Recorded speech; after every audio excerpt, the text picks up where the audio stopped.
السلام علیکم دوستو، آج ایک نئی ویڈیو کے ساتھ حاضر ہوئے ہیں کہ منصب ولایت پر غوث اعظم کی مہر۔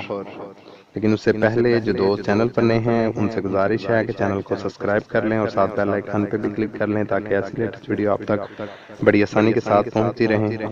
ویڈیو کو لائک اور شیئر ضرور کریں اگر ویڈیو پسند آئے تو۔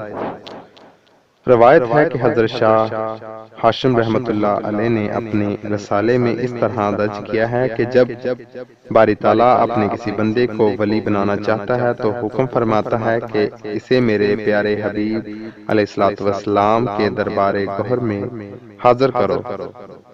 جب حضور نبی کریم صلی اللہ علیہ وسلم کے دربار قدس میں حاضر کیا جاتا ہے تو آپ حکم فرماتے ہیں کہ اے میرے پیارے بیٹے سید عبد القادر کے پاس لے جاؤ تاکہ وہ دیکھے کہ یہ منصب ولایت کے لاحق بھی ہے یا نہیں۔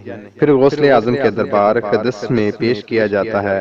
اگر آپ اس منصب ولایت کے لاحق سمجھتے ہیں تو اس کا نام دختر محمد میں لکھ کر مہر لگا دیتے ہیں۔ پھر اسے نبی کریم صلی اللہ علیہ وسلم کی بارگاہ رسالت میں پناہ میں پیش کیا جاتا ہے اور غوث اعظم کی چھٹی کے مطابق بحکم رسالت صلی اللہ علیہ وسلم لکھا جاتا ہے اور ولایت کی خلقت سے آگاہی کیا جاتا ہے جو غوث اعظم کے دست اقدس سے عنایت کی جاتی ہے، اور وہ شخص اسے پہن لیتا ہے اور علم غیب اور شہادت سے مقبول اور مسلم ہو جاتا ہے، اور اس کے عہدے پر حضور غوث اعظم قیامت تک فائز رہے گا، اور اس کے مقام میں آپ کا کوئی ولی مسائل اور شریک نہیں۔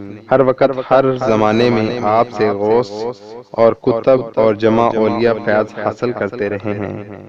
تو امید کرتا ہوں کہ آپ کو ویڈیو پسند آئی ہوگی کہ کس طریقے سے غوث اعظم ہر ولی کو فیض پہنچاتے ہیں، کیسے کتبوں کو فیض پہنچاتے ہیں۔ تو جن دوستوں کو ویڈیو اچھی لگی ہو ان سے گزارش ہے کہ صدقہ جاریہ سمجھ کر ویڈیو کو لائک کریں اور شیئر کریں، اور جنہوں نے ابھی تک چینل کو سبسکرائب نہیں کیا ان سے بھی گزارش ہے کہ چینل کو سبسکرائب کر لیں تاکہ ایسی لیٹسٹ ویڈیو آپ تک آسانی کے ساتھ پہنچتی رہیں۔ نیکسٹ ویڈیو کے لیے اللہ حافظ۔